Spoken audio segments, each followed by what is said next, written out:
Howdy, welcome back. Today we're going to be talking about Mystery Saber number 190 from Starfall.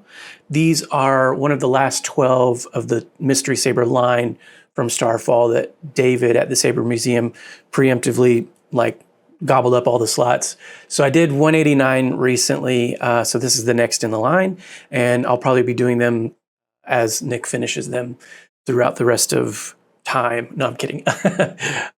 So he still has mystery like Jedi, mystery Sith, mystery speeder. So he's still doing those occasionally just for fun, and then he'll put slots up on Etsy. But the ability to just buy a mystery saber, he kind of decided to switch gears and move towards the commission-based model in his announcement sometime last year or earlier this year. So again, this is number 190 of the last, and I think they number up to 200.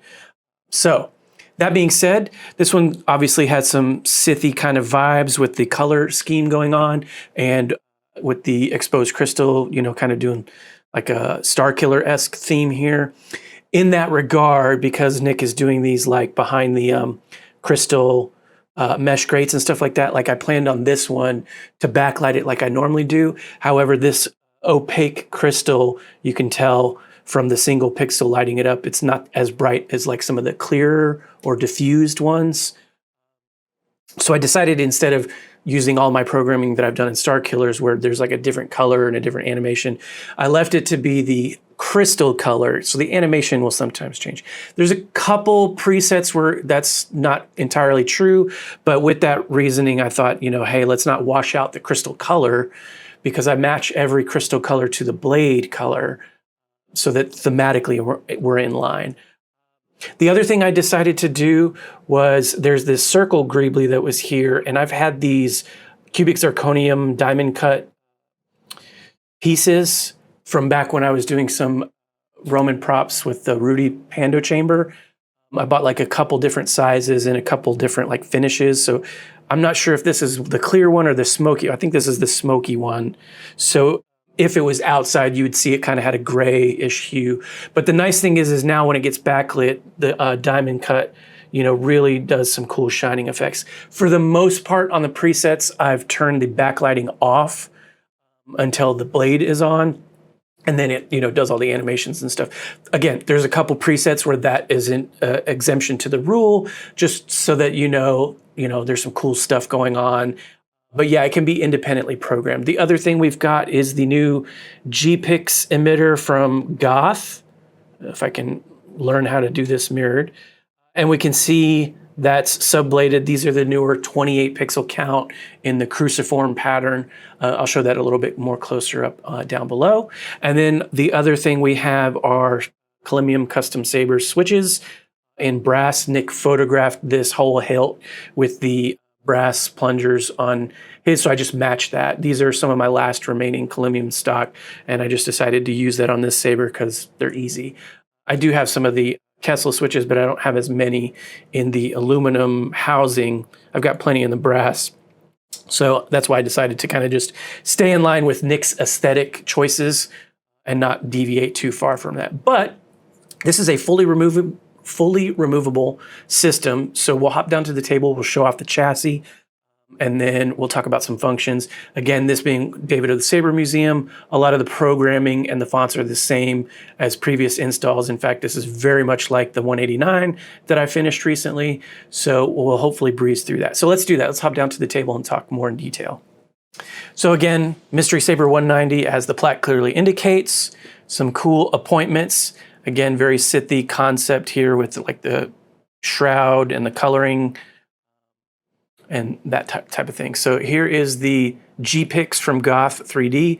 I'm using these because I had a stock of shadow foil PCBs that he did ages ago with the 24 pixel count in like 3 rings, and he just kind of stopped doing that, and it's just focusing on the 16 pixel count for most of that stuff. I don't know if that'll come back or not, but Goth3D recently introduced these, and thankfully the nice thing about this is he teamed up with John at Sabers Forever for some design concepts that installers might want.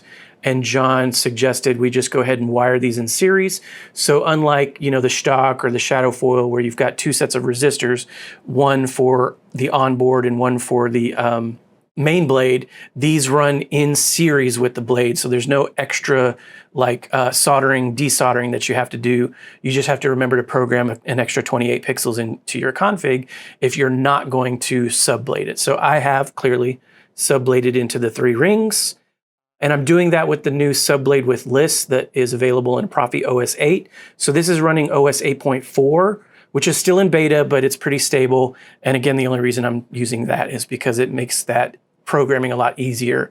This has an interesting way of how the pixels are routed. So if I want to just get the outer, mid, and innermost ring, I have to, you know, do a crazy count. And the way I handled that with the shadow foil in previous attempts with older OS versions is like 4 different subblades. With this being removable, we are using the Shtok rotary PCB set. So the crystal is the first in line. The 50/50 PCB underneath the crystal is first. And then there's a strip of 2020 behind that. And then it goes to the emitter. So it's, you know, 4 subblades for the, you know, main and emitter, and then 2 for this. And then we've got a number of subblades on the chassis. So just a quick overview there. We do have a nice thumb screw for our blade retention. And then you don't need any tools here because this pommel just unscrews. So we'll do that now. And show off the chassis. So this is a take on my press fit designs. I've got about 4 press fit designs for 28mm internal diameters that I use with Starfall. So what I did was I just modified it a little bit to fit the space and then get rid of the nipple and instead use the rotary PCB. So on this side, we got the pancake connector, and on the inside, we've got the pogo pins. So once this is shoved in there and it makes connection, that lights up. On the chassis itself, we've got Edison Filament. This one's in pink. I don't use that color often, so I figured I'd just throw it in this one. And you can see it's kind of divided up into this resin greeblie. Couple splashes of color there in the paint job to be cool. And then on this side of the chassis, we've got a 2020 strip in 3 subblades, all doing different things. So obviously these can be programmed in any number of fashion. 28mm KR bass speaker. I do have an FDM printed offset ring so that we don't bottom out against the face of the pommel. High amp kill switch, Proffie V 3.9. Again, this is running 8.4. And then we've got an 18650 battery. And if we pop it out, we can see I did highlight the paint job for the Starfall logo and the terminal indicator. This is a Saber Bay battery wrap. It does also have the positive, but I just like to turn it that way so it matches the theme of the Saber. So hit the kill switch. Obviously, we've got the Starfall font package and all of the additional fonts that David generally requires with his installs, featuring the Jedi Survivor Party Mode, the Acolyte series, OSHA with Crystal Bleed, and then the other characters with the Cortosis Clash, and that sort of thing. So on the switches, left when the crystal is facing you is power, and right is aux. And if I ignite this muted real quick, we can talk over it, and you can see, hopefully, the backlighting. Again, like I said, match the blade color and the crystal color so that it didn't get washed out if I decided to choose a different color. But the nice thing is now we can see that cool diamond cut cubic zirconium looks a lot cooler. And then obviously we've got a different orientation of the emitter.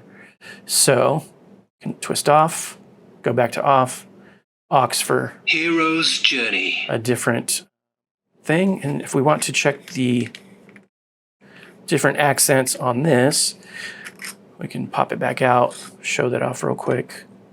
So again, what I do a lot of these is I'll just change up the Edison. So right now I've got it pulsating, and then in the on state, like a more stable.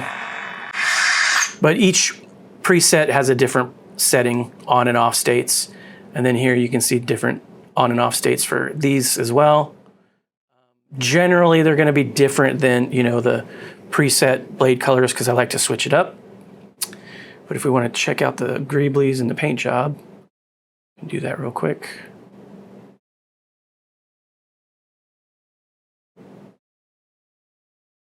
So pop it back in and we'll put a blade in it.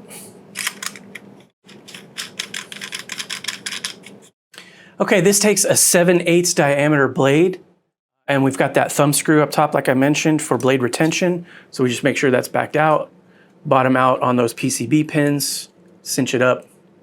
Don't have to be too tight. And then just like most of my programming with these, if you use a gesture on, you're going to get into battle mode, and battle mode just means you don't have to hold a button to engage lockups, but it does have the battle mode clash detection, so light taps will still give you like glancing clash effects on the main blade, but harder ones will engage lockup, and lockup can be, you know, regular as if your blade is actually dueling, or lockups could mean tip effects like melt if we're sideways, drag if we're pointing down. So let's just start up in regular mode by hitting the power button. So it's plenty loud. I do have it backed off a couple ticks. I've set it for about 2,500, but obviously with it being fully enclosed and very close to the end, got great speaker sound. So, but if we do use a gesture, we'll bypass any preons if there are any. This one doesn't have one, by the way. So, but light taps, and then hard engages that lockup, so we pull out.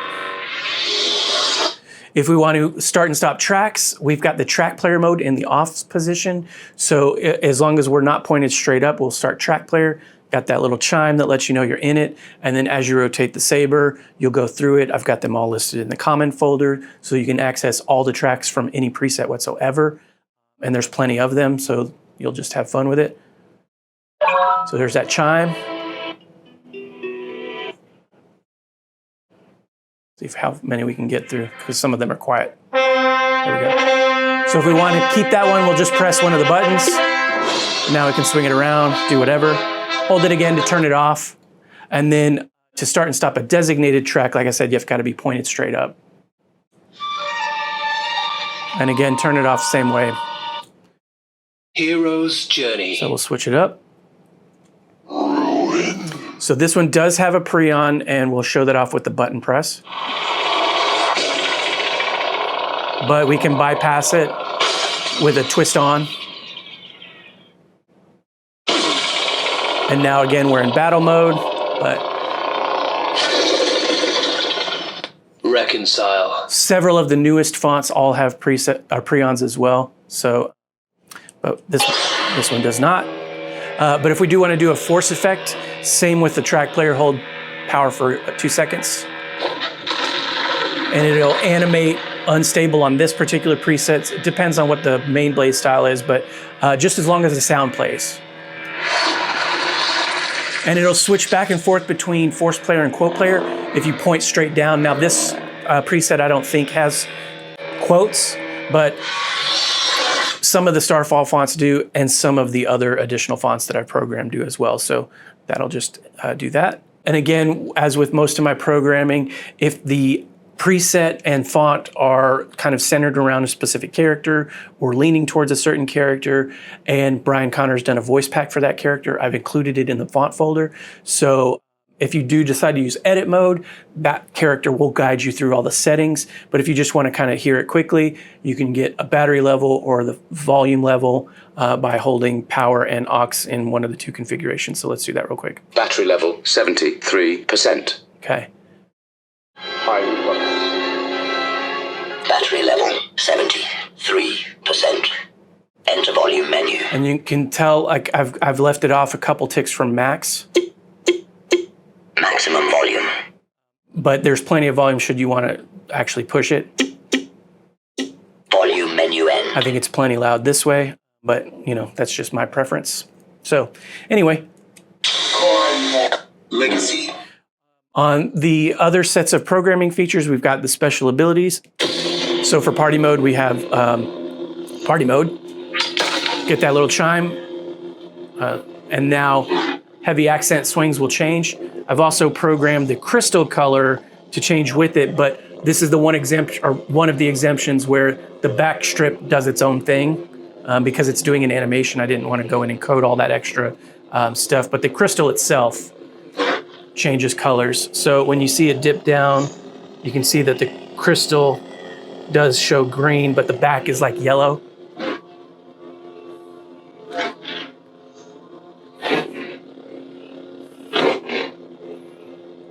Okay. Ninth sister. OSHA. On OSHA, that special ability, like holding power for a second while you twist, will do the crystal bleed. And just like the other one, the crystal will change at the end of the bleed cycle. So when you get full dark side, then it'll go red. So we have to hold power as we twist to the right.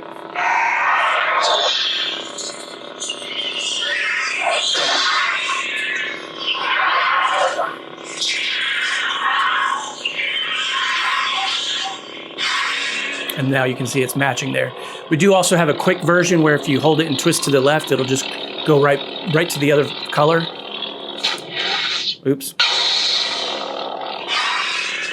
Right, so it just immediately does that. And then any of the other Acolyte characters, that special abilities is Cortosis Clash. So again, holding power as we twist to the right, there will be a transition sound. You need to clash the saber within 3 seconds of the transition sound, otherwise nothing happens. But if it does register, then the blade will turn off and it'll do that glitching sequence for like 10 seconds or whatever it is, and then ignite back up. So that is the Saber. I'm not going to go through everything, but again, as with a repeat customer, a lot of the programming is the same. So when we're ready, we can just undo the pommel. And see as the chassis moves out there, the crystal goes off, and then we can see the lights, and we'll just turn it off for long-term storage or to replace a battery. So, to David, thanks for your continued patronage. To Nick, thanks for making the install easy. And to everyone else out there watching, thanks for watching. May the force be with you.